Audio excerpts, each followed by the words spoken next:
दोस्तों, भारत और रूस इकोनॉमी के क्षेत्र में अपनी पार्टनरशिप को काफी तेजी से आगे बढ़ा रहे हैं, लेकिन यूक्रेन युद्ध के बाद से रूस पर न कि सिर्फ पश्चिमी देशों ने नेशनल लेवल पर काफी सारे सैंक्शन लगाए, बल्कि अमेरिका की अगुवाई में एकजुट होकर पश्चिमी देशों ने रूस को स्विफ्ट पेमेंट मैकेनिज्म से भी बाहर कर दिया, जिसकी वजह से रूस के सैकड़ों बिलियन डॉलर के फॉरेक्स रिजर्व बेकार हो गए, जिसके बाद न तो रूस दूसरे देशों को पेमेंट कर सकता था और न ही खुद पेमेंट ले सकता था, जिसकी वजह से भारत को भी रूस के साथ इंटरनेशनल ट्रेड में काफी सारी परेशानियों का सामना करना पड़ा। लेकिन इन सभी परेशानियों को समझते हुए रूस और भारत के बीच में एक काफी महत्वपूर्ण मीटिंग हुई, जिसमें रूस ने पश्चिमी देशों के प्रतिबंध से निपटने के लिए भारत को एक काफी बड़ा ऑफर दिया है, जिस पर अगर दोनों देश साथ मिलकर काम करते हैं तो ये नया पेमेंट सिस्टम न कि सिर्फ भारत और रूस के बीच में एक ब्रिज की तरह काम करेगा, बल्कि इसका इस्तेमाल करते हुए हम एक अल्टरनेटिव ग्लोबल पेमेंट सिस्टम भी बना सकते हैं, जो दुनिया के कई देशों को ऑप्शन देगा कि वे पश्चिमी देशों द्वारा कंट्रोल किए जाने वाले स्विफ्ट छोड़कर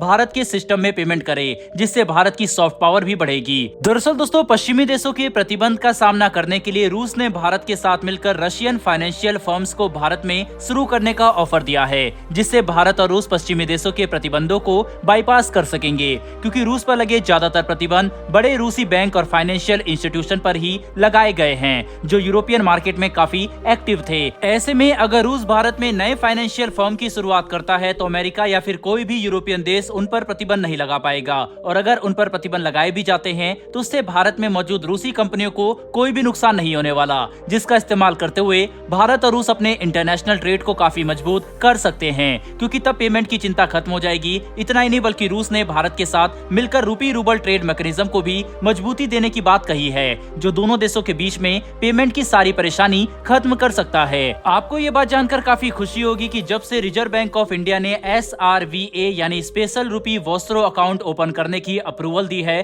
तब से दुनिया भर के 18 बैंकों ने भारत के साथ 60 से भी ज्यादा स्पेशल वॉस्त्रो अकाउंट की शुरुआत की, जो भारत के लिए एक काफी बड़ी उपलब्धि है। साथ ही UAE, सिंगापुर, बांग्लादेश और श्रीलंका जैसे कई सारे देश भारत के साथ भारतीय रुपए में व्यापार करने को लेकर बातचीत कर रहे हैं, जो इंटरनेशनल ट्रेड में अमेरिकी डॉलर की डोमिनेंस को एक नई चुनौती देगा। ऐसे में अब ये कहना गलत नहीं है कि भारत द्वारा किए गए रिफॉर्म्स की वजह से आज भारतीय रुपए एक काफी मजबूत ग्लोबल करेंसी के तौर पर स्थापित होने की तरफ अग्रसर है, जिसका असर हमें अगले कुछ ही सालों में साफ तौर पर देखने को मिलेगा। वहीं पर रूस के साथ अपनी इकोनॉमिक पार्टनरशिप को मजबूत करने के लिए UPI और मीर को एक साथ लिंक करने का भी प्रस्ताव दिया गया है। बता दें कि मीर एक रशियन कार्ड पेमेंट सिस्टम है, जिसका इस्तेमाल इलेक्ट्रॉनिक फंड ट्रांसफर के लिए किया जाता है। ऐसे में अगर मीर को UPI के साथ लिंक किया गया तो इससे भारत और रूस की अर्थव्यवस्था को भी काफी फायदा होगा, क्योंकि इस कदम से न कि सिर्फ दोनों देशों के बीच में पेमेंट करना आसान होगा, बल्कि टूरिज्म सेक्टर को भी एक बड़ा बूस्ट मिल सकता है, जिसकी वजह से भारत और रूस के बीच में हो रही ये मीटिंग काफी महत्वपूर्ण बन जाती है,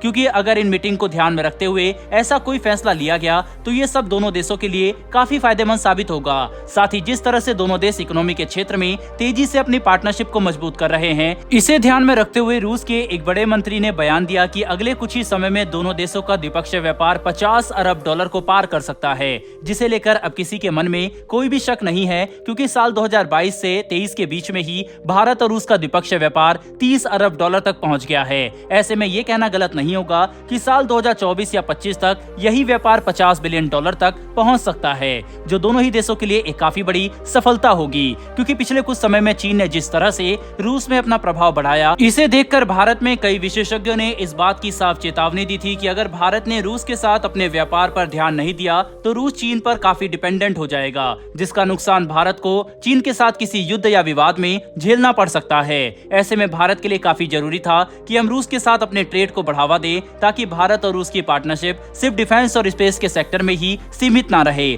बल्कि इकोनॉमी के क्षेत्र में भी तेजी से आगे बढ़े। और अब यूक्रेन युद्ध के बाद ऐसा साफ तौर पर होता हुआ नजर आ रहा है। बहरहाल दोस्तों, भारत और रूस की बढ़ती साझेदारी के लिए कमेंट बॉक्स में एक जय हिंद तो बनता है। साथ ही हमारी आने वाली वर्ल्ड अफेयर्स और डिफेंस से जुड़ी ऐसी वीडियो के लिए चैनल को सब्सक्राइब कर बेल नोटिफिकेशन अवश्य दबा लें। फिर मिलेंगे ऐसी एक नई वीडियो के साथ। धन्यवाद। जय हिंद।